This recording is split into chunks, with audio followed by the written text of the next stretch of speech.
Que Jesus nos abençoe. Que a nossa manhã possa ser produtiva. Que todos nós possamos angariar aqueles recursos que necessitamos para o nosso crescimento espiritual. Nós iniciamos a nossa atividade abraçando a todos os amigos que nos acompanham dos seus lares, através da rede Amigo Espírita.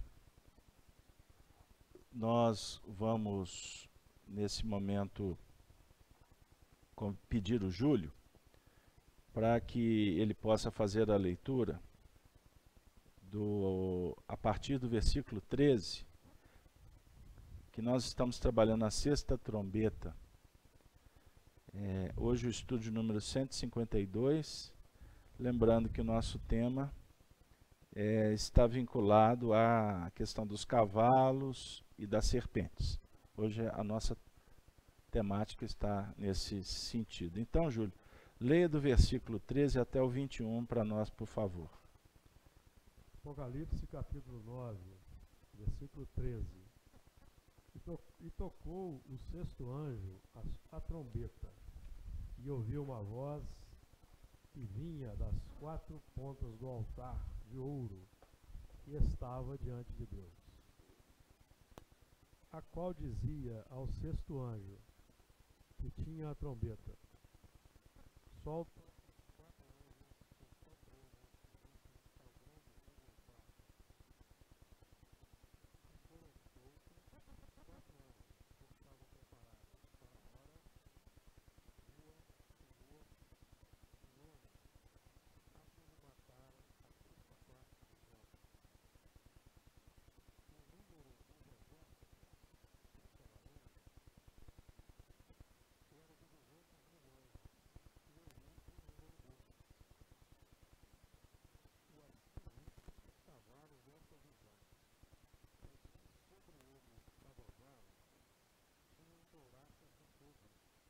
de jacinto e de enxofre, e a cabeça dos cavalos era como cabeça de leão, e de sua boca saía fogo e fumo e enxofre. Por estas três pragas foi morta a terça parte dos homens, isto é, pelo fogo, pela fumaça e pelo enxofre, que saíam da sua boca. Porque o poder dos cavalos está na sua boca e na sua cauda, porquanto a sua cauda é semelhante a serpentes e tem cabeça, e com ela danificam. E os outros homens que não foram mortos por estas pragas não se arrependeram das obras de suas mãos, para não adorarem os demônios e os ídolos de ouro, e de prata, e de bronze, e de pedra, e de madeira, que nem podem ver, nem ouvir, nem andar. E não se arrependeram dos seus homicídios, nem das suas feitiçarias, nem da sua prostituição, nem das suas ladroices. Pois bem. Obrigado, Júlio. Na semana passada, então, nós trabalhamos o versículo 18. E hoje nós vamos focar no versículo 19, certo? Então vamos reler o versículo 19, porque o poder dos cavalos está na sua boca e nas suas caudas, porquanto as suas caudas são semelhantes a serpentes, e têm cabeças, e com elas danificam. Então a gente vem numa sequência muito interessante. Lembrando que foram mortos a terça parte dos homens. Estão lembrados? A caracterizar o seguinte, que nós temos três grupos no processo da evolução planetária. O grupo dos indiferentes e rebeldes, aqueles que já possuem informação, já têm um conhecimento periférico, mas preferem se manter reticentes a propostas das mudanças. Nós temos o agrupamento que está adormecido. Espíritos simples, que ainda não entenderam um propósito mais de profundidade. A terça parte que é morta pelo fogo, pelo fumo e pelo enxofre, a morte aqui é no sentido daqueles que já se encontram num processo do despertamento para um propósito mais amplo. Interessante porque essa terça parte que está sendo morta, essa morte caracteriza-se por dois aspectos. O primeiro aspecto, a lei dos efeitos, das causas, que vão nos auxiliando no processo do despertamento. Então, ou seja, a expiação caracterizando uma atuação de forças para realmente alavancarem o processo. Certo? Então, o indivíduo é convidado para viver um testemunho de um flagelo, a guerra, de uma crise que vem de fora para dentro. Ele está sendo chamado para se conscientizar no que remonta aos seus potenciais, para vencer, para se autossuperar. E no campo das questões morais, fazer um reajustamento no processo do progresso espiritual, certo? E existem aquela morte que é a adesão consciente ao projeto. Vamos pegar o exemplo. O mártir, o cristão, o apóstolo, que compreende o testemunho do Cristo e abraça a causa para se iluminar. Certinho? Então, existe, repetindo, a morte que vem de fora para dentro e a morte que surge de dentro para fora. Eu quero assumir a minha responsabilidade, porque vai ser bom para o meu crescimento. Então, a causa na família, no trabalho, nas atividades, seja onde for, que você lida com os impactos, com os testemunhos difíceis, mas você fala assim, mas eu vou adiante porque eu preciso deste movimento que vai me ajudar na iluminação. Ficou claro? Pois bem, o sentido do versículo 19, que vai falar do poder dos cavalos, que está na sua boca e nas suas caudas, né? Nós podemos trabalhar, vamos trazer o Honório, desde o início? Vamos colocar o Honório no ambiente aí. Porque desde o início eu gostaria hoje de trabalhar os conceitos, para depois a gente fazer diferente, a gente abrir para uma conversa mais filosófica. O poder dos cavalos. Então, dentro do que foi pensado, de vários estudos que o Honório trouxe, nós temos que lembrar que o cavalo representa o veículo e a veiculação. Ou seja, o veículo é um instrumento, o médium. A veiculação, o que o veículo transporta. Então isso é importante, porque nós podemos utilizar o cavalo no sentido positivo, do progresso, como podemos usar o cavalo para a destruição. Está correto? O cavalo é neutro. O cavalo é neutro. Ele é guiado pelo cavaleiro. Então, é necessário que a gente entenda que o cavalo pode, como animal de transporte, ele pode levar remédio, alimento, mas ele pode levar droga também. Ele pode levar veneno, ele pode levar armamento, né? Munição. Fiz-me claro? Nós podemos levar a mensagem da esperança, do amor, da fraternidade. Mas podemos veicular também a desagregação, a divisão, a separatividade, certo? Então, o cavalo é neutro. Tudo vai depender da direção que o animal será guiado. Então, como o cavalo não pensa no seu sentido evolutivo, né?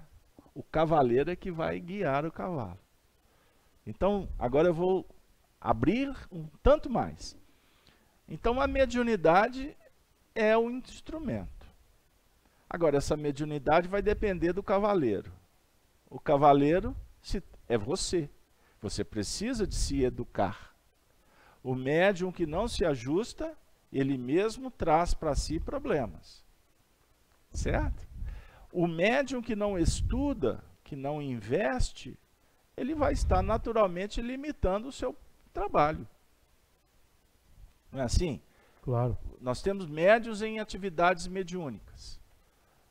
Nestas tarefas, nós temos aqueles médiuns que são mais rebeldes, médiuns que são mais dóceis, médiuns que são mais intelectualizados, médiuns que são mais generosos, que tem a ver com o perfil da pessoa. Uhum. Agora, a gente vê o progresso do médium a partir do momento em que ele se compromete com a causa. A produção será mais eficiente. Certo? Isso no que remonta à parte técnica, a mensagem que ele vai levar, como também tem a ver com as questões morais. A sublimação, o desenvolvimento de virtudes, o adocicar, né? Tem tudo a ver com o trabalho. Então tem dirigente que quer que o médium coloque para fora todos os seus problemas. Qual que é a boa orientação espírita? Você precisa de se educar. Você precisa de se ajustar. Não é chegar na mesa e quebrar a mesa. E ficar gritando para a esquina inteira ouvir. Isso é deselegância mediúnica. E tem médium que acha que se ele der soco na mesa, se ele aprontar o escarcéu na reunião, isso caracteriza autenticidade mediúnica. Não, isso caracteriza a autenticidade da deselegância. Cavalo indomado. É o cavalo indomado. E eu até vou aproveitar, porque temos hoje amigos que trabalham conosco nas linhas da Umbanda. Uhum. Nós temos muitos amigos que estudam conosco e militam na Umbanda, no Candomblé. E na Umbanda e no Candomblé, o médium é considerado o cavalo, os espíritos, os cavaleiros. Né? Então, assim, são reflexões para a gente entender o símbolo aqui. Certo? Então, eles são os portadores, no caso, os médiuns. O processo que o Espiritismo nos indica é o de não apenas sermos cavalos, mas também cavaleiros. Recordam do Chico Xavier estudando Allan Kardec? Arnaldo contava para a gente. Sempre Chico Xavier estava com o livro dos Espíritos debaixo do braço. Ah, Arnaldinho, eu preciso estudar Kardec, o nosso mestre. Emmanuel me leva uma vez por semana para estudar no mundo espiritual, o Espiritismo. Sabe aquele dia que você vai lá no Grupo Sheila fazer os módulos? O Chico era levado pelo Emmanuel. E ele se adocicava para aprender. Ele se curvava diante do mestre. Então, eles priorizavam a essência e não o que é acessório. Nos dias atuais, prioriza-se o acessório em detrimento do que é o mais importante. Não é? Sem dúvida. Então o médium quer ser superior ao espírito que o guia. Rebelde. Não é? Ou então ele se acha mais importante. Ele se acha mais importante. Tem determinados momentos que a gente tem algumas ideias para trabalhar nos estudos. Aí a gente faz a prece, pede inspiração. Quantas vezes o Espírito fala assim, não, deixa isso de lado, não está na hora. Pode ser que mais à frente encaixe melhor. Bom, manda quem pode. E muitas vezes eu sou contrariado. E qualquer um aqui pode ser. Uhum. Não, mas eu queria era isso. Não, peraí, por que eles estão falando? Não, então vamos com calma, eu desconheço o que está atrás da cortina. Eu lido com livros. Quantas vezes o livro voltou para minha mão porque ele não estava de boa qualidade? O revisor devolveu. Eu vou brigar com o revisor?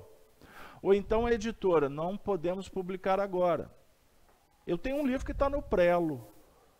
Tem para lá de 7 anos. Eu já poderia ter criado dificuldades aí para publicar esse livro a toque de caixa.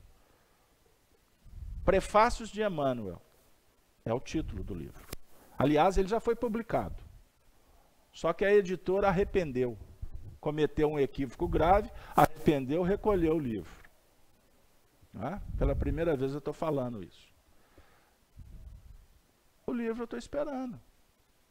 Se a porta não abriu, não era para ser. O que eu quero dizer? Eu não estou trazendo o campo da vaidade, não. Estou dizendo que a gente, na prática, nós precisamos de ter um pouco de cautela para compreender a importância do médium como um instrumento dócil. O médium, ele deve lutar para não interferir na mensagem. A mensagem tem que fluir. Agora, tem médium que vai para a reunião e finge que tem espírito falando, mas ele quer agredir o diretor. Ah, também acontece. Sabia disso? O que é isso? Ué. Minha filha.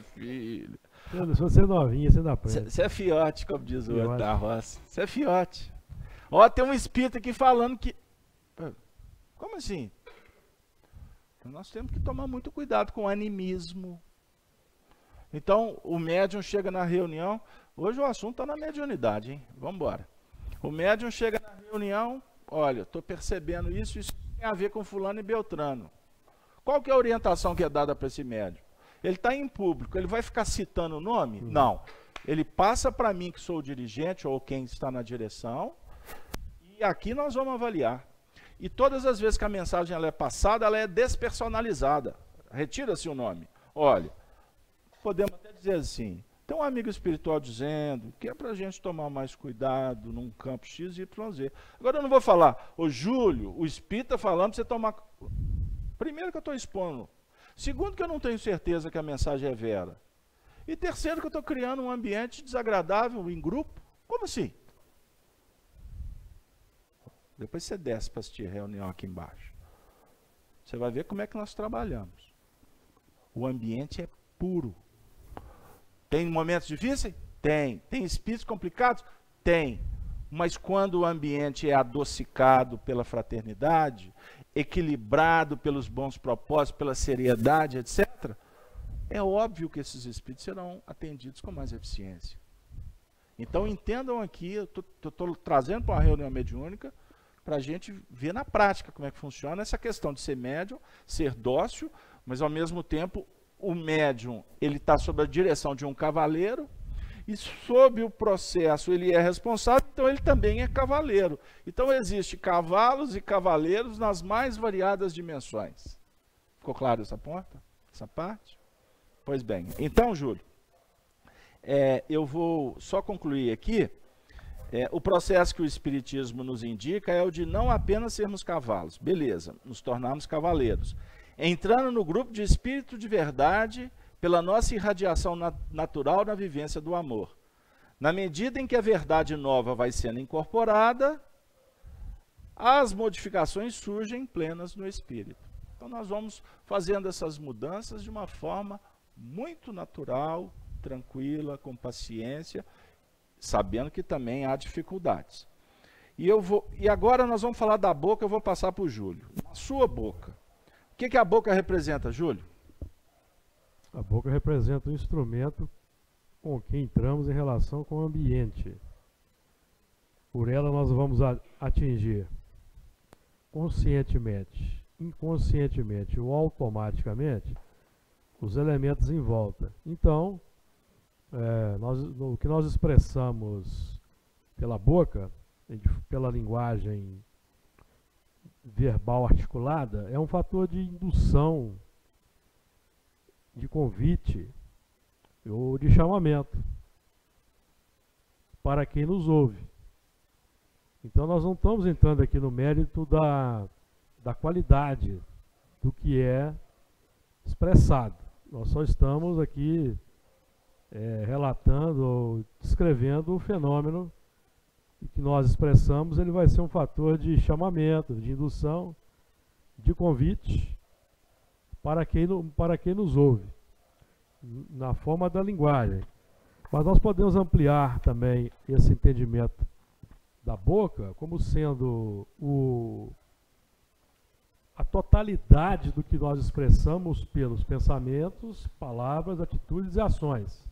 É o que sai da nossa intimidade, automaticamente ou conscientemente. O objetivo da doutrina espírita, do Espírito de Verdade, é que nós, gradativamente, vamos tendo mais consciência do que nós estamos expressando, que é o chamado autodomínio, ou autoconhecimento, para a gente ir filtrando adequadamente e modificando adequadamente, ou gradativamente, o que vai sendo expressado. Então, o objetivo nosso, nós estamos inseridos no contexto da doutrina espírita. A doutrina espírita simboliza as induções positivas que partem da boca dos espíritos superiores e que descem para a nossa implementação na intimidade. Ela desce por meio da nossa percepção, da intuição, da inspiração. Aí entra a mediunidade ostensiva, com a qual trabalhamos nas reuniões mediúnicas, a mediunidade natural, que é aquela que nós expressamos no dia a dia sem termos consciência, porque aprendemos que os espíritos nos influenciam a tal ponto que ordinariamente são eles que nos dirigem. Então existe uma expressão natural. Então o objetivo é nós irmos tomando consciência. E à medida que vamos tomando, essa consciência vai aumentando à medida que estudamos a doutrina espírita.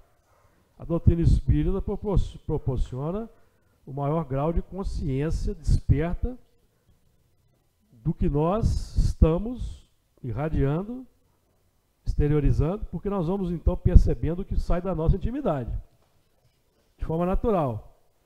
Então aí se encontra o trabalho da evolução consciente, do trabalho de modificação consciente. É nós irmos filtrando, como o Carlos Alberto deu o exemplo do médico, precisa filtrar certas informações. Então o nosso trabalho no dia a dia é de filtrar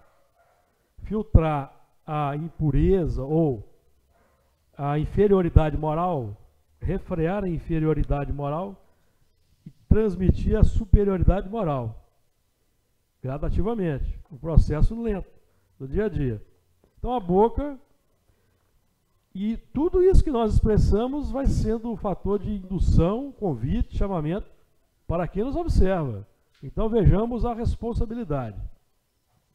Nós militamos na seara espírita, inseridos num grupamento, numa sociedade bastante heterogênea, e o nosso objetivo é nós levarmos a doutrina espírita, porque a humanidade tem grande sede, tem grande fome de amor, de bondade, fome de novos valores. Então o nosso trabalho é veicularmos para a sociedade, ou transmitirmos de forma inequívoca para a sociedade, os valores mais de profundidade do Evangelho do que os valores superficiais, que você se referiu, supérfluos, cujos valores mais superficiais, mais supérfluos, acessórios, na base da mitomania, dos mitos, visam mais distrair quem nos ouve,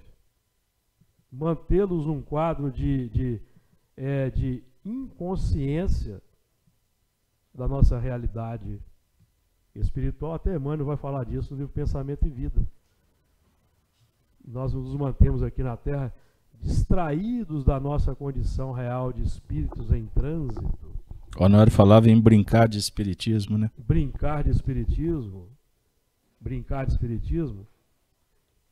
perante um quadro grave da sociedade, de muito sofrimento, de muita ignorância, suicídios. Então nós ficamos brincando de espiritismo, nós ficamos elaborando teses ou disseminando questões acessórias que não vão contribuir para o engrandecimento moral da humanidade, muito pelo contrário, elas vão instilando cisânia, divisionismo, dissensões.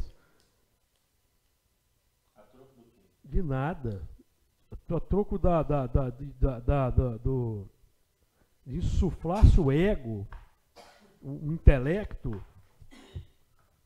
uma manipulação intelectual, e assim nós vamos perdendo a oportunidade de nós realizarmos o progresso no plano físico. Então é muito importante nós cuidarmos, porque vamos aprender lá no Evangelho. Da mesma boca, Tiago, Epístola de Tiago, capítulo 3, versículo 10. De uma mesma boca procede bênção e maldição. Muito bem.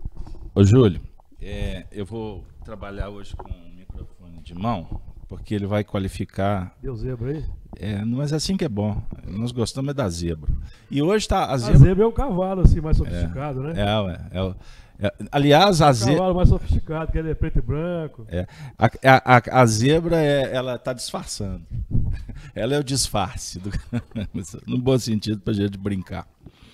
Então, continuando. E nas suas caudas? Vamos para as caudas? Não é caldas novas e nem calda de doce, não. Né? Você lembrou, né? Vânia? Pela cauda exercemos influência. Pela cauda que se exerce influência. Pois é como se a cauda deixasse rastros indutores. Quando o cachorro está todo serelepe, você já viu como é que fica o rabinho dele? Então, assim, isso é só uma ideia, tá? Figurativa. Pois a cauda é a continuação da coluna vertebral. E quando o Honório toca nesse assunto coluna vertebral, a gente está apenas aqui com um resumo, coletas que foram feitas, e o Honório ele não tinha pressa para dissecar os assuntos, característica do trabalho dele, e deve ser assim. A gente solta as curtinhas, né? Os vídeos pequenininhos, só para atender um público que está ali no dia a dia. Mas nós precisamos de aprofundar. E aprofundamento não dá para ficar só com a informação. Você tem que pesquisar e tirar conclusões, certo? Pois bem, então, a cauda como a continuação da coluna vertebral, naturalmente nós vamos ter que falar do nosso centro coronário. Nós vamos ter que falar do perispírito. Nós vamos ter que falar do sistema nervoso. Né?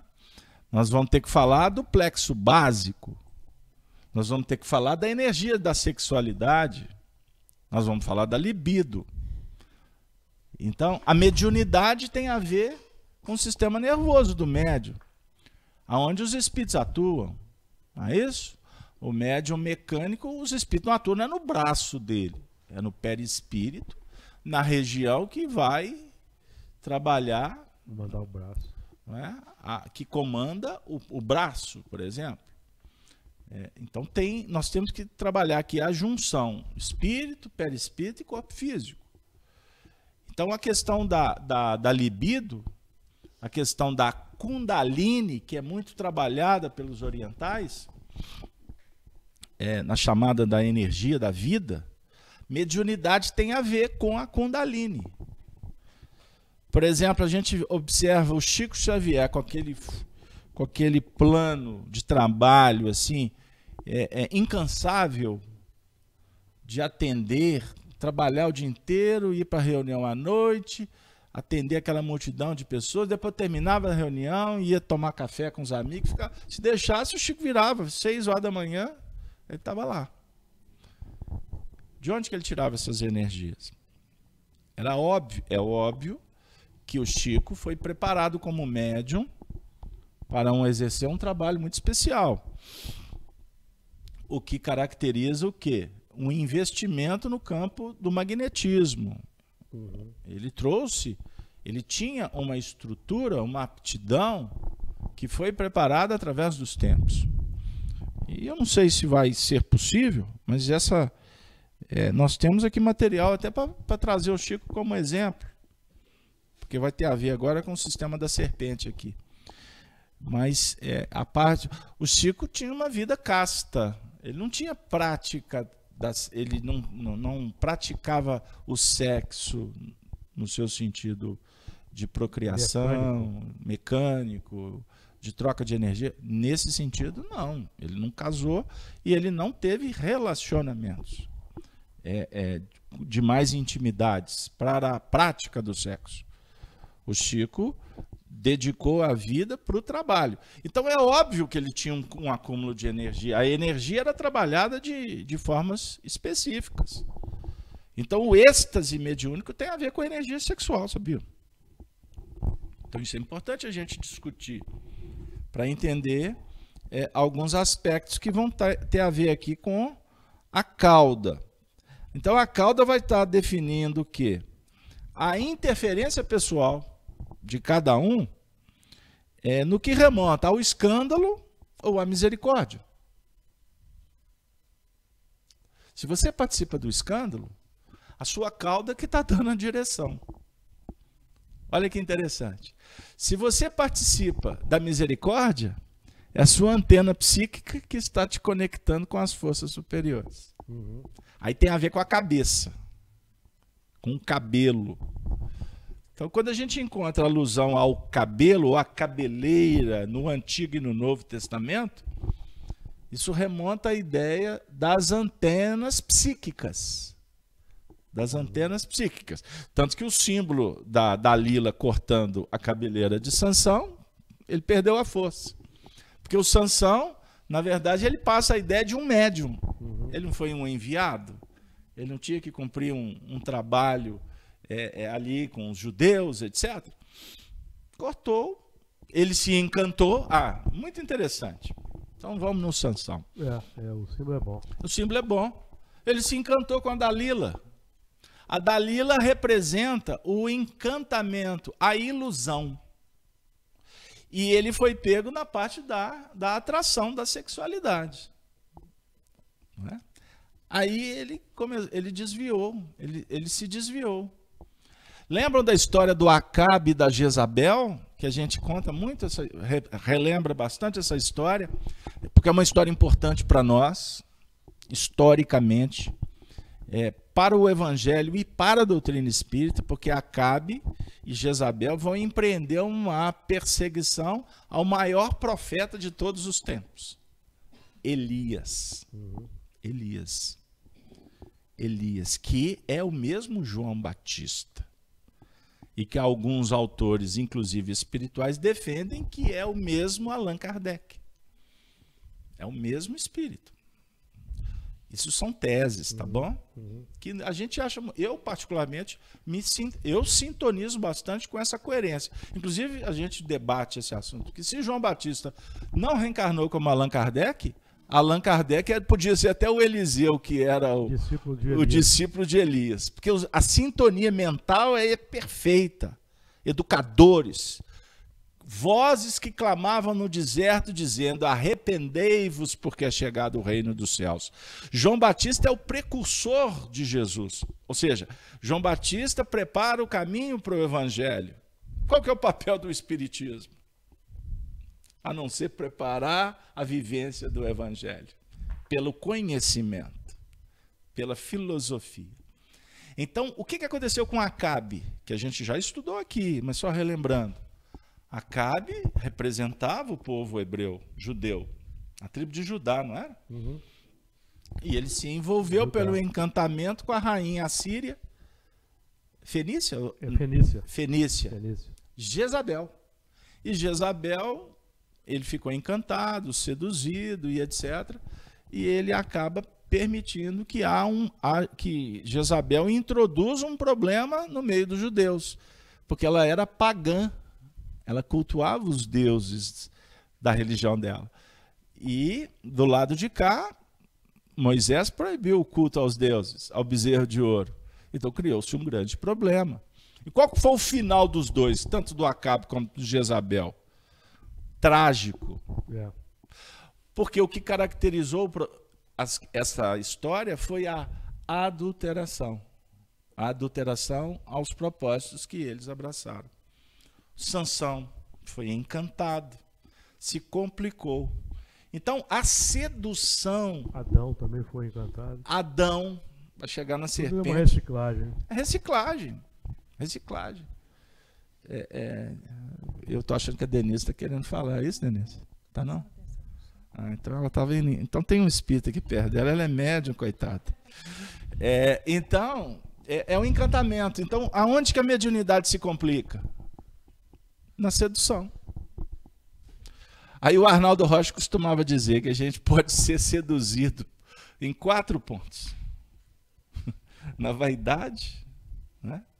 No orgulho, no bolso ou nos encantamentos da sexualidade. Arnaldo batia muito nessa tecla. Ou seja, vaidades, vaidades, vaidades, vaidades. Agora, o médium que mantém firmeza no exemplo de Paulo de Tarso, Paulo de Tarso é o exemplo do médium que deu a vida. Aqui, a história do Paulo, dentre tantas histórias maravilhosas, é o roteiro para o discípulo de Jesus. Porque tudo que aquele homem passou, nós não encontramos na história quem passou por tantos problemas e venceu, como Paulo de Tarso.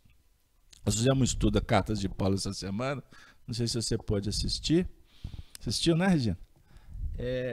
Que nós trouxemos um texto do livro Paulo Estevão, em que Emmanuel diz sobre a igreja de Corinto, quando Paulo fundou a igreja e vai enfrentar os problemas, que o maior êxtase vivido por Paulo de Tarso foi quando ele estava sob tortura na cadeia em Corinto. 39 açoites. Era 40 menos 1, né? 40 menos 1, esmurrado, sangrando, atordoado, né? Acusado, difamado, moralmente, enfim. E ele vai, naqueles momentos de mais amargor, né? Ele começa a sentir a presença do Cristo na cadeia, na prisão. Aí ele vai sentindo uma paz interior, enquanto lá de fora aquela balbúrdia. E ele vai entrando num processo, de repente ele entra num êxtase. Aí ele não sabe, nem sente mais o que está acontecendo. Não sente mais o que está acontecendo. Era o Cristo ali com ele. Então, a gente fala do Paulo na porta de Damasco, né? Porta de Damasco foi conflito. Ele ainda não tinha acordado. Leiam, estudem o Paulo Estevão, vai lá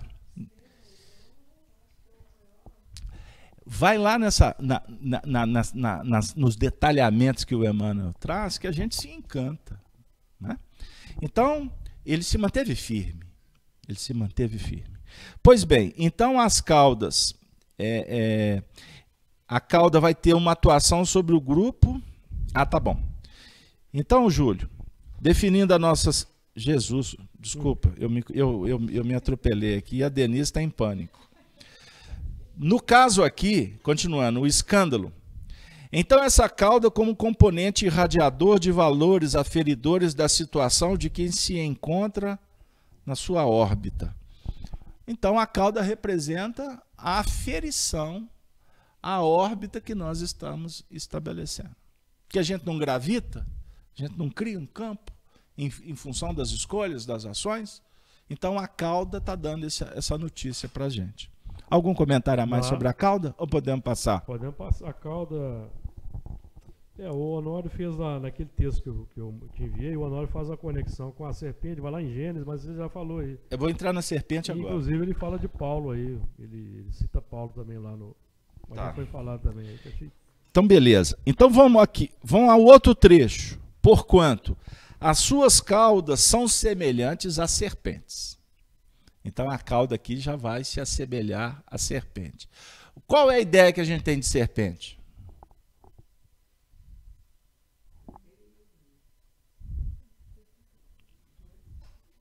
Serpente. Rastejante. Definindo a nossa serpente embutida, pois a cauda é a continuação da coluna vertebral. E a serpente está relacionada aqui com a mentira.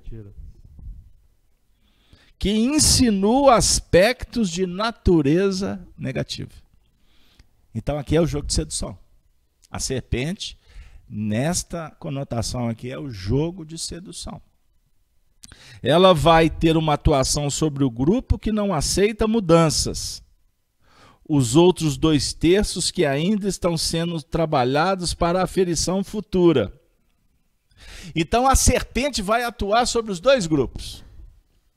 Os que estão adormecidos, a serpente passeia, ela coabita. É que nem sapo na água, ela nada. Ela nada, ela está à vontade.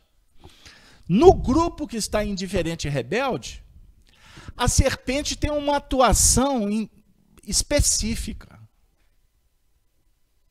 Poxa, veio aqui o bloco. Então deixa eu destrinchar, vamos com calma. Vamos com calma, porque vocês... Foi uma cachoeira aqui agora. Peraí. Então, olha que legal.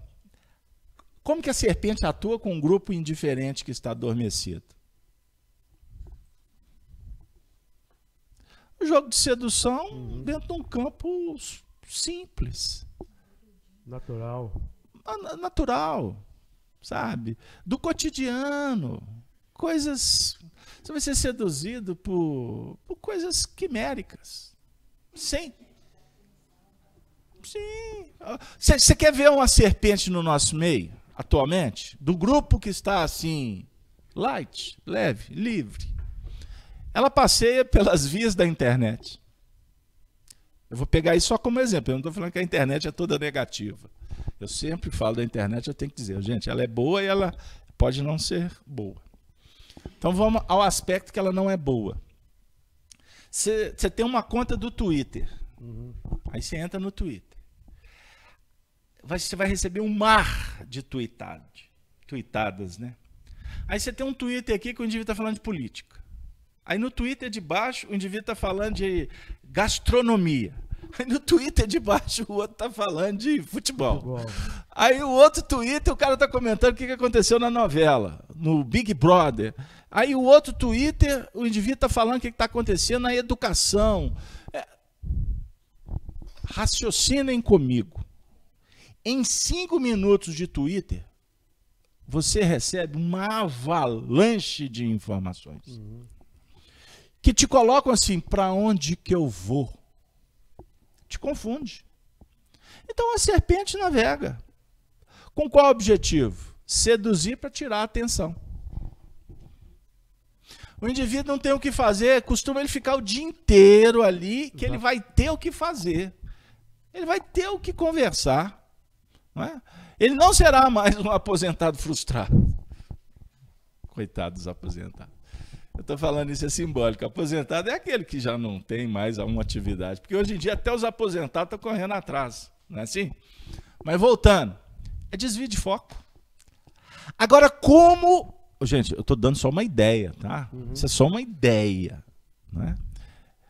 Agora, vamos pensar... Você vai tomar lambada dos dois lados aí. Mas lambada eu estou acostumado. É o chicote do rabo dos animais. Isso aí é animal. É animal, porque anjo não chicoteia. Anjo abençoa, estimula. Pode até dizer menos, mas está junto. Este é o amigo. E eu estou me referindo aos amigos de verdade. Porque a crítica destrutiva, ela caracteriza treva. Ponto. Ou não. Uma coisa é eu virar para você e falar assim, Júlio, você tem uma ideia, eu discordo da sua ideia. Da cauda. Eu discordo da sua ideia. Vamos debater? A gente está discordando de ideias. Agora, a partir do momento que eu discordo do Júlio, é treva. Porque eu estou pessoalizando. Eu estou pessoalizando. Então, aonde que a serpente atua no grupo do rebelde? Agora vamos deixar a turma que está namorada com as coisas pequenas para lá. Com todo respeito, nós estamos avaliando dentro de um contexto social, de um contexto de uma visão que o Espiritismo auxilia. O grupo dos rebeldes, como é que a serpente vai atuar? Não, fala aí. Ó, a serpente vai só insuflar a rebeldia, vai aumentar a rebeldia. É por aí mesmo que você tem que ir, nessa linha aí. Então, vai instaurar a cisânia completa. É um emaranhado em que a gente tem que buscar resolver, né? Tirar o positivo aí, é difícil. Parece que tem uma pergunta aqui do chat. Pergunta aí. Bom, eu agradeço a audiência.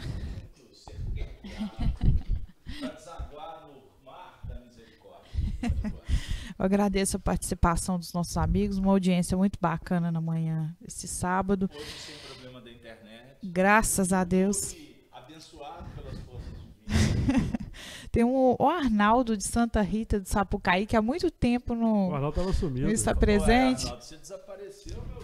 Fala com ele que ele está com dificuldade.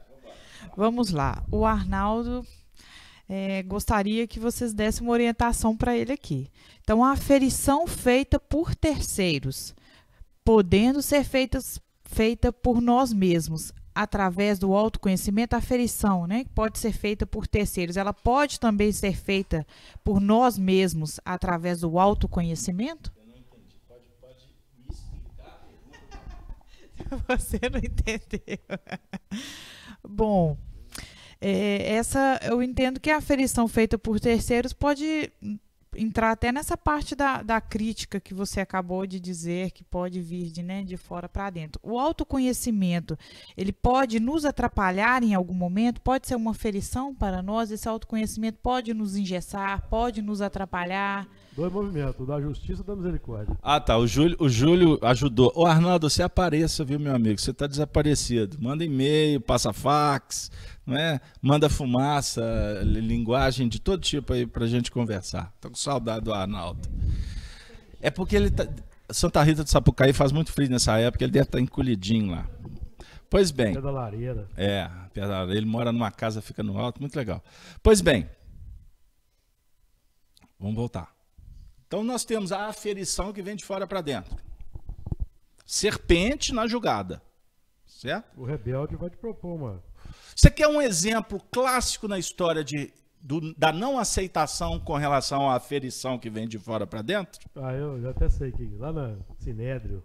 Não. Não é aquele lance, não? Eu vou viajar com vocês para o Egito. Achei que fosse lá no... Algumas décadas antes de Jesus encarnar na Terra. Quando Otávio Augusto invade o Egito e numa trama, uma urdidura muito complicada, e vem a queda de Marco Antônio e Cleópatra. O que Cleópatra fez? Quando o império dela, ela foi destronada literalmente, ela sabia que o final da história seria muito doloroso para ela. Ela chamou as aias, já era tudo combinado, era assim, era uma questão até de prática, né?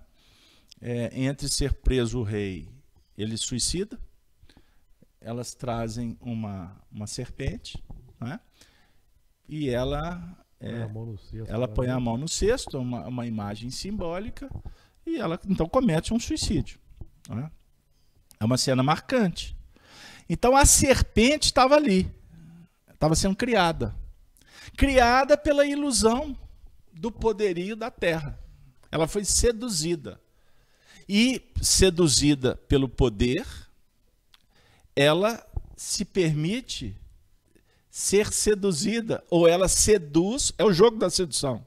Primeiro ela seduz Gaius Júlio César, e depois que Júlio César é morto, esfaqueado na porta do Senado, Marcos Antônio assume, e mais à frente Marco Antônio vai fazer a mesma peregrinação que Júlio César fez e vai transferir a sua moradia para o Egito, o que causou uma confusão em Roma, porque Marco Antônio participava de um triunvirato, junto com Otávio, com Lépito, e eles dividem o império.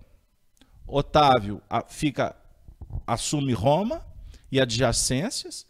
No caso, Lépito assume as regiões do norte, né? E Júlio César e Marco Antônio assume a parte da África, do Oriente, do Mediterrâneo. Pois bem, no caso, Marco Antônio se permitiu ser seduzido, do mesmo jeito que Acabe o foi.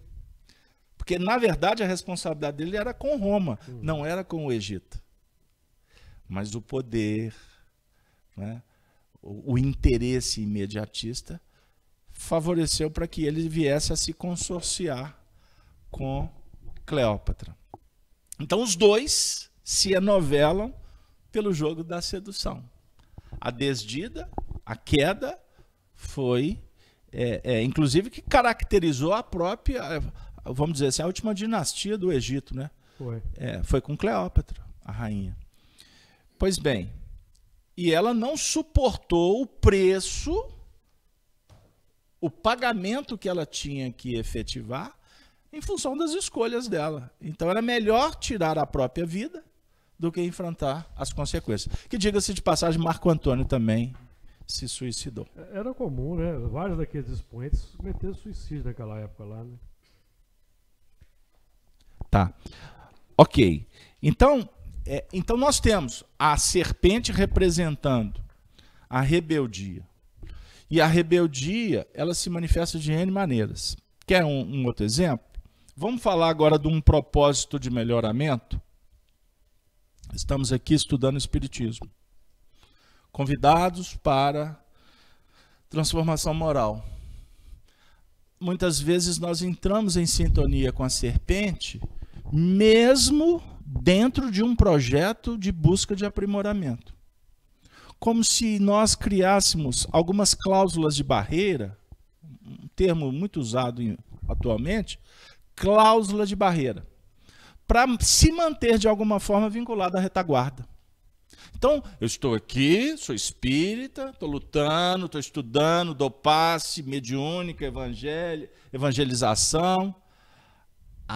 Mas com relação a fulano, vamos arquitetar para puxar o tapete dele. Esse é o jogo da sedução. É a serpente entrando em cena. Ok? O indivíduo usa o poder mediúnico para convencer alguém. O magnetismo. Usa-se o magnetismo até para seduzir. Seduzir no seu sentido de encantamentos, encantamentos de relação.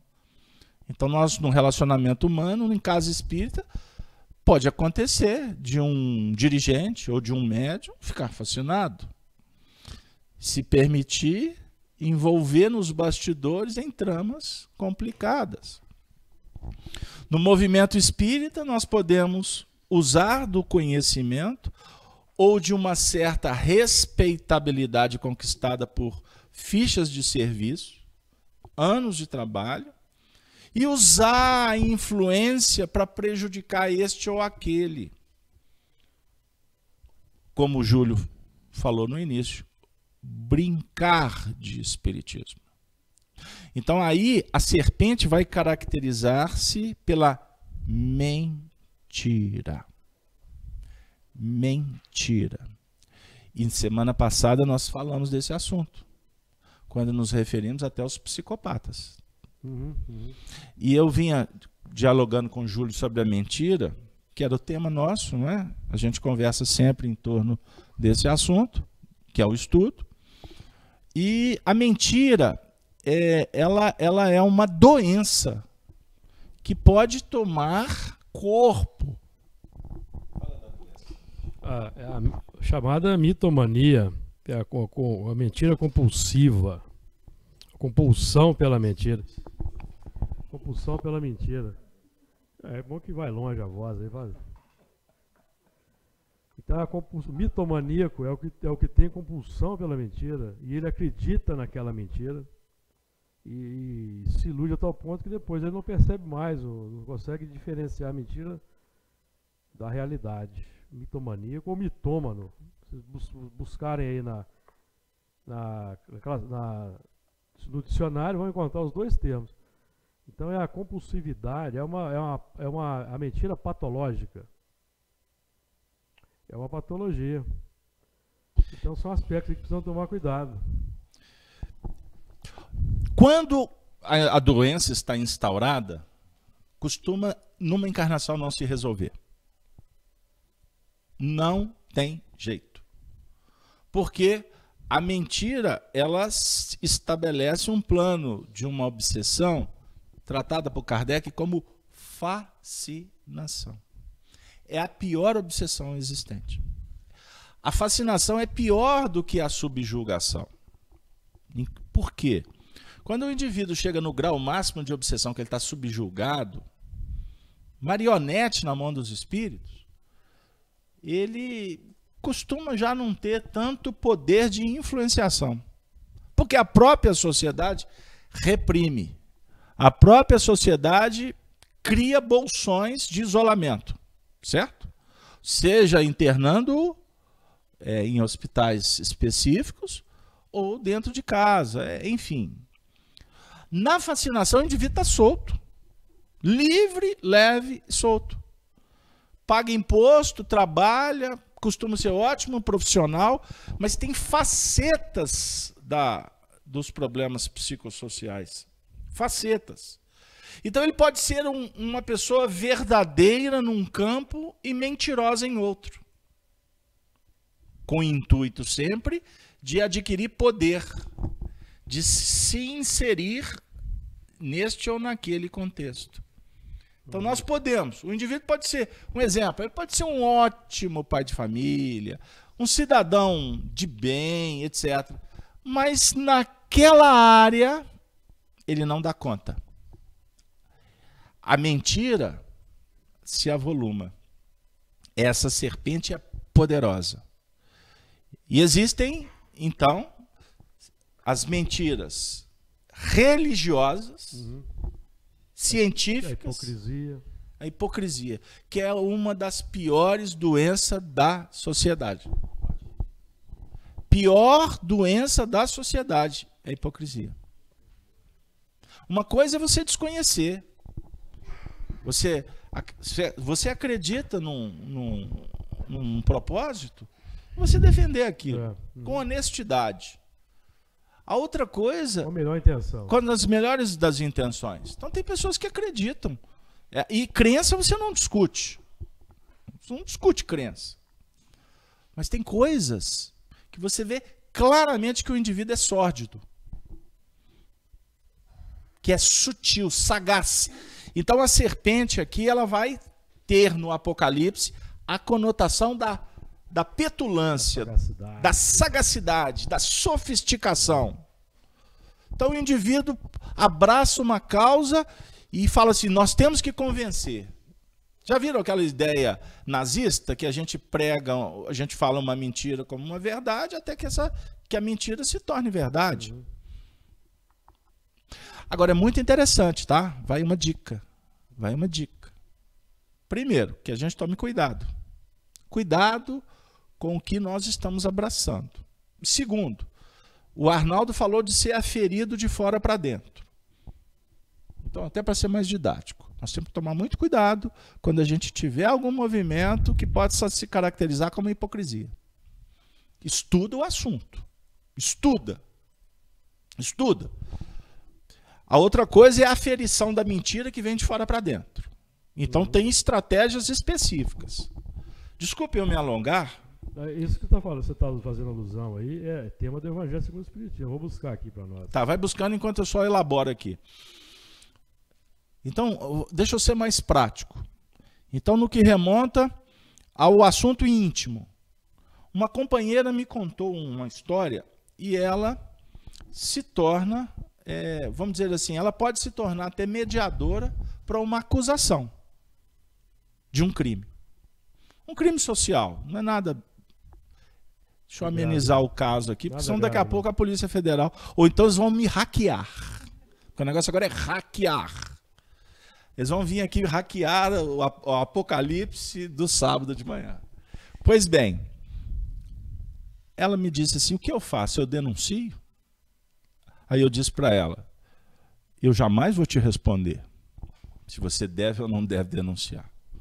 Porque isso é uma questão de foro íntimo. Qual que é o nível de responsabilidade que você tem? Qual que é o vínculo espiritual que você tem com estas pessoas que fazem parte aí desse processo? Então toma cuidado. Porque em nome da justiça nós podemos estar usando os mecanismos da vingança. Então, na verdade, você se apoia num fato que é dito justo, mas, na verdade, mesmo que você não perceba, você está agindo por excesso, pelo excesso da justiça. O excesso da justiça se caracteriza, então, pela vingança. Essa é uma reflexão do filósofo espiritual Emmanuel. Sabe como que Emmanuel trata a justiça divina? Ele define a justiça divina nas manifestações da misericórdia. E a justiça humana no cheiro de violência. Pode trazer o Evangelho para esse tópico aí que você aludiu aí? Capítulo 10, item 21. Kardec perguntou assim, haverá caso em que convenha se desvende o mal de outrem? É muito delicada esta questão e para resolvê-la é necessário se apelar para a caridade bem compreendida. Desculpa, cita só a fonte aí que eu não peguei. Evangelho segundo o Espiritismo, capítulo 10. Qual item? 21. Os que são misericordiosos. O título do item é permitido repreender os outros, notar as imperfeições de outrem, divulgar o mal de outrem? Aí o Kardec fez 4 questões, tá? E essa aqui está dentro desse tema que você abordou aí. É muito delicado, haverá caso em que convenha se desvende o mal de outrem? É muito delicada esta questão e para resolvê-la, necessário se torna apelar para a caridade bem compreendida. Se as imperfeições de uma pessoa só a ela prejudicam, nenhuma utilidade haverá nunca em divulgá-la. Se, porém, podem acarretar prejuízo a terceiros, deve-se atender de preferência ao interesse do maior número. Segundo as circunstâncias, desmascarar a hipocrisia e a mentira pode constituir um dever, pois mais vale caia um homem do que virem muitas ser suas vítimas. Em tal caso, deve-se pesar a soma das vantagens e dos inconvenientes. Mensagem de São Luís, 1860. Agora, olha que isso é importante. Tem outra aqui, depois eu vou falar dela. Então, olha, observem bem. Pé da letra. Então vou denunciar. Tirar o espírito da letra. São Luís disse, o assunto é delicado. Tem que ver o bem da maioria, né? Porque o que muitas vezes caracteriza as nossas ações é a visão utilitarista e transitória. Então tá. O indivíduo está cometendo isso, está prejudicando muita gente. Então vamos embora. O São Luís falou, calma. Porque você é um corresponsável nessa história. Ele está dando a dica para você agir com caridade. Caridade. E aí, meu amigo, não é assunto para você fechar a questão. Isso é de cada um, de cada situação. Cada intenção. Pegaram aí? O espiritismo, gente, é uma proposta que liberta, ele não te aprisiona. O espiritismo não vai falar para você, faça isso. Os espíritas é que falam isso. O espiritismo não determina regra. Toda vez, eu vou ter que conversar isso com o Honório depois. O Honório é espírito. Porque toda vez que o Honório falava do livro Conduta Espírita do André Luiz, ele dizia assim, o livro... Vocês conhecem o livro Conduta Espírita? O André Luiz fala assim, não faça isso, não faça aquilo, faça isso. Aí o Honório dizia, gente, o André Luiz escreveu aquele livro para os neófitos.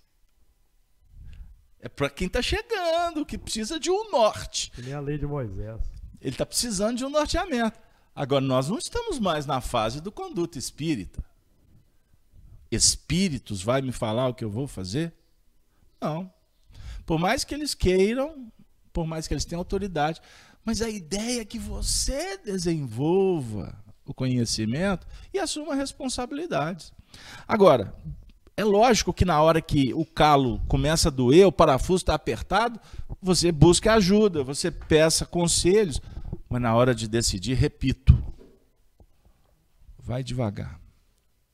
Vai devagar. Então, esta é a aferição que está vindo de fora para dentro. A questão 20, ó, só pra... Será repreensível notarem-se as imperfeições dos outros, quando daí nenhum proveito possa resultar para eles, uma vez que não sejam divulgadas? Aí a resposta, São Luís, tudo depende da intenção. De certo, a ninguém é defeso ver o mal quando ele existe. Ou seja, a ninguém é proibido ver o mal quando ele existe.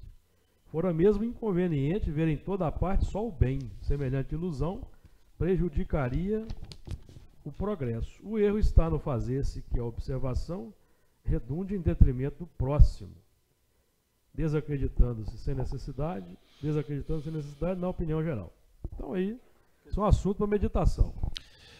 Porquanto as suas caudas são semelhantes a serpentes e tem cabeças.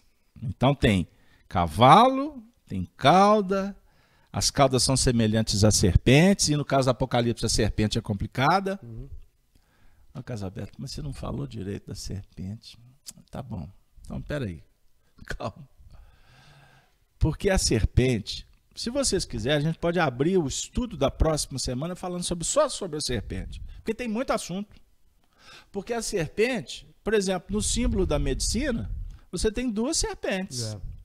Porque na antiguidade, você tinha, a serpente em algumas tradições representava deuses. Atom, no Egito, a serpente que cuspia os deuses. Não é? A serpente, no meio dos babilônicos, ela era cultuada. Então tem a serpente no seu sentido positivo e negativo. Na medicina, a serpente tem a representação do mal e da cura. Só dando uma ideia, não é? Da subida e da descida. A serpente é um animal como os outros. A serpente e o porco foram demonizados pelas culturas. Mas não tem problema você ter um porco dentro de casa, que o demônio não vai estar lá por causa do corpo. A serpente representa o opositor. E por isso que ela ficou caracterizando o diabo, o Satanás. O opositor é o adversário, é a força contrária. Então, dentro de um princípio de evolução, a gente pode trabalhar a serpente de vários aspectos. Aqui, no Apocalipse, ela está com essa conotação da mentira, que é um dos problemas que nos vinculam à vaidade. Certo? Pode então para a cabeça? Pode, vamos para as cabeças. Então vamos para as cabeças, né? Porque ninguém quer ser o último. Né? Ninguém quer ser o último. Todo mundo quer estar nas cabeças lá do campeonato. Vamos embora. A cabeça como símbolo da consciência, da capacidade de raciocínio conquistada. Define os aspectos de inteligência no processo, embora saibamos que é uma distorção. Porque os espíritos definem a inteligência como a capacidade de discernir o bem e do mal. Nós damos um colorido à verdade do nosso jeito, buscando um ajustamento ao que nós gostamos e achamos conveniente. É isso que chamamos de astúcia. A cabeça definindo também a liderança infeliz no processo. Nós temos ainda alguns minutos. Então a cabeça, O texto está falando do ferir, não é? Ferir. O poder dos cavalos está na boca, nas caudas. As caudas são semelhantes a serpentes. E o poder também está na cabeça. Porque o que vai conduzir a cauda é a cabeça. Nós não podemos transferir para a libido o problema. Nós temos que verificar que quem comanda é a mente, é a cabeça. Então, no caso do Apocalipse, nesse contexto, a cabeça está gerenciando a astúcia, a capacidade de ajustar uma ideia ao que te interessa. O poder manipulador da ciência, ou da filosofia, ou mesmo da religião. Posso ser prático? Jesus disse que não veio trazer a paz, mas a espada. O que Inocêncio III promoveu na Idade Média, apoiado nesse versículo? A primeira cruzada.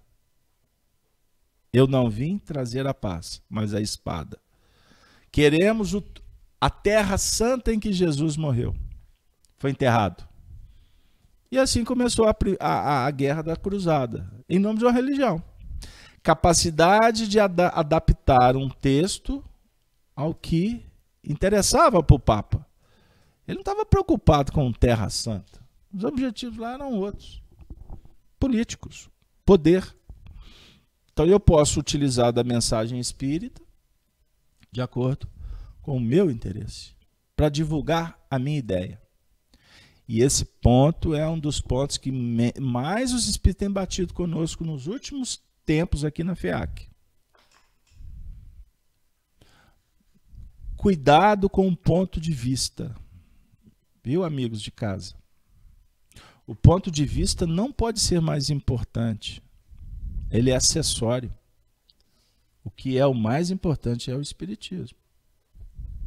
É o espiritismo. A cabeça pensante adultera. Ela ajusta de acordo com o interesse. Quando Allan Kardec faleceu, e vocês assistiram o filme Kardec, eu acho que ainda está em cartaz. Não percam. Não percam. Eu saí em prantos do cinema. Principalmente porque tinha uma senhora do meu lado também, que ela também não parava de chorar. Eu não sei se eu chorava por causa da história, por causa dela. Você tá igual o Chico, então. Mas o filme é muito emocionante. O testemunho daquele homem. Allan Kardec, quanto mais a gente estuda, mais ele se agiganta. Mais ele se agiganta. E eu lembro de uma cena do filme em que a médium Celine Jafé... Você vai dar spoiler aí do filme? Não, não. Você vai apanhar aí. A Celine Jafé entrega para ele uma mensagem. É lógico que dentro de uma adaptação que foi feita, mas o Espírito de Verdade falando, né, que sobre a queima dos livros em Barcelona, que Allan Kardec tinha ficado muito chateado, né? Aí os espíritos afirmaram que eles queimaram os livros, mas eles não queimaram as ideias, e muito menos eles podem queimar os espíritos. Então a queima dos livros foi, naquela época, o maior meio de divulgar o espiritismo, porque aguçou a curiosidade dos espanhóis. Que livro que são esses que eles queimaram? Gente lá na fogueira pegando o livro assim, saindo fininho assim, ó. Tem esse caso também. Olha que legal. Deixa eu ver o que esse está queimando. Pois é. Então aí um amigo me disse assim, não, mas tem umas coisas muito estranhas saindo da internet. Eu falei assim, isso é para pôr fogo no movimento. Aí ele falou assim, mas então, tem que se rebater, você rebate, você rebate. Vai jogar tênis, squash, aí você rebate. Ping-pong, aí você rebate. Queimada também. Você é dono do espiritismo? O espiritismo é livre. A internet é terra de ninguém, deixa o povo fazer o que querem. Deixa falar abobrinha do jeito que quiser. Eles estão botando fogo, e quanto mais fogo, mais labareda, mais se divulga o que é o certo. Jesus não veio atirar fogo? Lembra que nós falamos da mentira? Então, a aferição que vem de fora, né? Porque a mentira vem de fora. É. Pô, ele tá mentindo, o que eu faço? Ora, prece, porque fascinação não tem jeito. Fascinação é só quando o indivíduo tropeça. É a dor e o tempo, certa feita. Eu vou contar um caso rápido. O indivíduo escreveu um livro, e agora eu posso falar porque ele está no mundo espiritual. O nome dele era Ranieri. Pessoa séria, delegado de polícia no Rio de Janeiro, mas ele era encantado com o Chico. Chiquista Futebol Clube. Juramentado. Juramentado. Era Deus no céu, Jesus ficava descantilhando assim, era o Chico. Tudo era o Chico, era o Chico. E ele escreveu alguns livros sobre o Chico, e um deles causou um problema. O título do livro, O Santo dos Nossos Dias. Há pouco tempo um companheiro me mandou a capa do livro, achando que ele estava fazendo a maior vantagem, né? O Chico aqui, Casalberto, me mandou a capa do livro, O Santo dos Nossos Dias. Eu falei assim, coitado, não sabe da missa nem a metade. Pois bem, Chico ficou bravo com aquilo. Mas ficou bravo.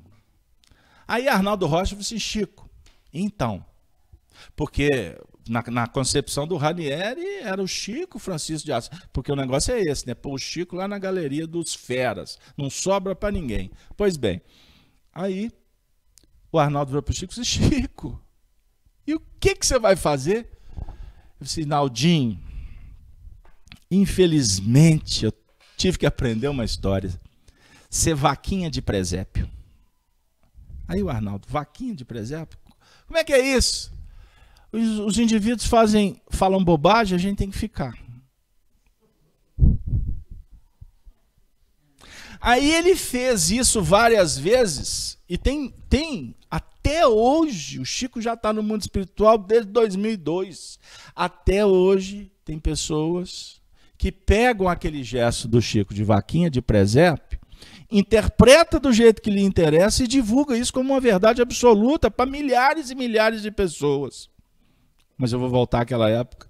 O Chico disse assim, para a ilusão, Arnaldo, só duas coisas. O tempo e a dor. A dor e o tempo. Não queira despertar quem está fascinado, porque a causa vira contra você. E, aliás, será que é competência sua? Cada um tem seu time. Cada um tem o seu momento. Agora, Arnaldo, eu falei do Arnaldo, eu tenho o Arnaldo do chat. Arnaldo, um abraço para você, viu? Dá notícia, caboclo. Nós somos aferidos. Então, observa o fruto. Vocês já me ouviram falar isso aqui. Observa a fonte. A fonte. Observa o indivíduo. Porque ele te diz, no dia a dia, se há verdade ou se há mentira. É tão simples. O que promove as ações? É a causa do bem ou a causa pessoal? Então tem muita gente brincando de espiritismo, como o Júlio falou, e milhões de pessoas sofrendo nas ruas.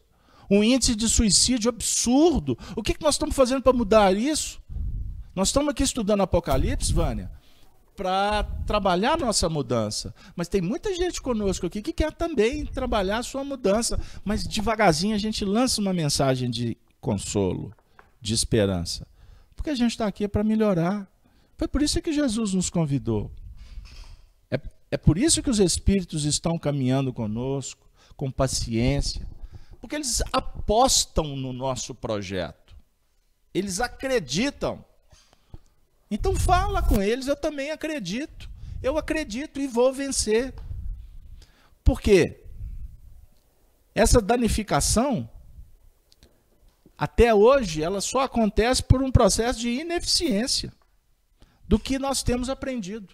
Aplicação do que nós temos aprendido. Não é isso, Denise? Define o processo de ineficiência quanto à aplicação do que temos aprendido. É isso que danifica. Assim, só para terminar, continuamos a irradiar os valores os valores velhos da nossa alma, que são os valores da serpente, simbolicamente saindo pela cauda, definindo que pela boca, aderindo ao Cristo, projetamos a evolução pelo amor, e pela cauda, a evolução pela dor. As bocas manipulam um conteúdo que é capaz de mudar o mundo, mas o mundo vem sendo mudado pelas chibatadas da cauda e pelo abocanhar das bocas das serpentes, que representam a nossa semeadura infeliz e colheita sofrida. Que texto! Que maravilha! Como dizia o Chico Xavier para o Arnaldo, acabou a saliva. Não tenho o que dizer. Secou o gogó. Cegou, travou o gogó, não tenho o que dizer. A boca fala do que vem do coração, não é isso? E essa imagem de abocanhar aí é muito interessante, porque o elemento que lança a ilusão, lança a mentira, ele está abocanhando uma grande massa. E no mundo espiritual, a gente tem notícia, por exemplo, de artistas, por exemplo, que quando desencarnam, esses que iludiram grandes massas, com as ilusões da música, das sensações, depois da morte, as massas desencarnadas continuam atrás dele para ele continuar cantando, e eles ficam enovelados nesse circuito aí, sabe-se lá quanto tempo. Então o negócio é grave. Você me fez lembrar de uma cena, nós temos 3 minutinhos. Eu assisti um vídeo há pouco tempo, um especial numa dessas TV fechada, intitulado Imagine, contando os bastidores da vida do John Lennon. E teve um momento na vida do Lennon que ele foi adquirindo maturidade. É muito interessante a gente assistir com os olhos voltados para a misericórdia e prestando atenção no desenvolvimento da história que vai promovendo sempre os indivíduos. E os Beatles, como referência de música, não é? O maior conjunto, etc., da década de 60, e com músicas que ficaram eternizadas, de alto valor, de qualidade, enfim. Mas eles eram meninos que se tornaram famosos, como a maioria dos famosos vivem. E eles foram se desgastando com aquela vida que eles tinham muito dinheiro e não podiam gastar. Então eles começaram a entrar em conflito. Guerra interna, porque vai desgastando, eles viviam aprisionados. Tinha dinheiro, mas não podia ir pescar, não podia ir... Enfim, ter uma vida de cidadão. O que efetivamente qualifica as nossas vidas. Não é o que se tem, é o que se pode fazer. É o que você vive, é o seu existir. E o Lennon, eles se envolveram com droga, aquelas histórias todas que o mundo inteiro conhece. Até que ele veio a conhecer aquela que se tornou a referencial na vida dele, Yoko Ono, que chegou com ideias do Oriente, né, da Ásia, né? Ela japonesa, enfim, era uma pessoa muito polida, educada, ela era filha de banqueiro, e ela com ideias assim completamente fora do contexto da realidade do mundo. Ela era surreal, como falam os jovens. As pinturas dela eram psicodélicas, como tratadas na época. Enfim, ela fazia um quadro sem nada. Aí, mas não tem nada aqui. Não, tem sim, é o que você está vendo. Olha para você ver. Você vê a vida, você vê o quadro de acordo com o que você pinta do quadro. É exatamente o que o Honório está falando aqui. É o poder que nós temos para moldurar, para dar a forma que a gente quer. Então você pode ver a Mona Lisa de N maneiras. O mundo inteiro olha para a Mona Lisa e interpreta de formas das mais variadas. Pois bem, aí um dia o Lennon, ele foi caindo em si, aí um dia um fã conseguiu invadir a casa dele, porque o Lennon fazendo aquelas campanhas contra a guerra do Vietnã, inclusive foi uma campanha extremamente vitoriosa, porque ele conseguiu movimentar o mundo inteiro em torno do bater de frente com o sistema americano para acabar com aquele holocausto absurdo. Tanto que ele tem uma frase extraordinária que tem muito a ver com o espiritismo, quando ele diz que power to the people, né? Vamos construir pontes e vamos derrubar muros. No Evangelho segundo o Espiritismo, nós temos Kardec falando que a oração é uma ponte que nos vincula com os céus. Então, A oração é o amor vivenciado, é o amor que agrega, é o amor que aproxima, é o amor que constrói pontes. E aí o indivíduo entra na casa do Lennon, né, os seguranças, e chamaram ele, disse, olha, o indivíduo quer falar com você, ele é um ex-combatente do Vietnã. E ele estava assim, completamente perdido. E ele queria ver o Lennon. Uhum. Ele queria saber se o Lennon era real. Imagina a loucura do indivíduo. E aí o Lennon foi dialogar, e o especial registra o diálogo. Aí o cara pergunta para ele assim, mas foi você que escreveu as letras mesmo? Parece uma coisa infantil, mas olha o atendimento fraterno. Uhum. Fui eu. Pô, mas você é o meu Deus. Ele disse, eu não sou Deus nenhum. Eu simplesmente tenho habilidade para lidar com as letras, com as sílabas, com as palavras. Assim que se escreve música. É muito simples, você pode fazer também. E aí ele começa a estabelecer um diálogo de aproximação, até que o Lennon olha para ele e fala assim, você deve estar com fome. Vem cá, vamos entrar, vamos lanchar comigo. Aí as filmadoras da época, né, que a Super 8, mostrando o indivíduo comendo com o Lennon, aquela coisa toda e etc. Aí eles se despedem e o Lennon disse assim para ele, eu trocaria a minha vida pela sua. Eu queria ser uma pessoa comum. Porque na verdade eu sou tão comum como você. Mas as pessoas não me permitem ser comum. Aí encaixa na letra da música do Supertramp, né, The Logical Song, onde a sociedade nos conclama para sermos clínicos e cínicos. E aí a gente deixa de ser espírito.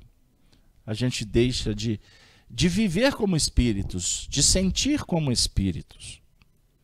Então, vamos abrir o nosso coração nesse momento tão especial da nossa evolução, para não sermos enovelados pelas serpentes que insistem em nos enganar.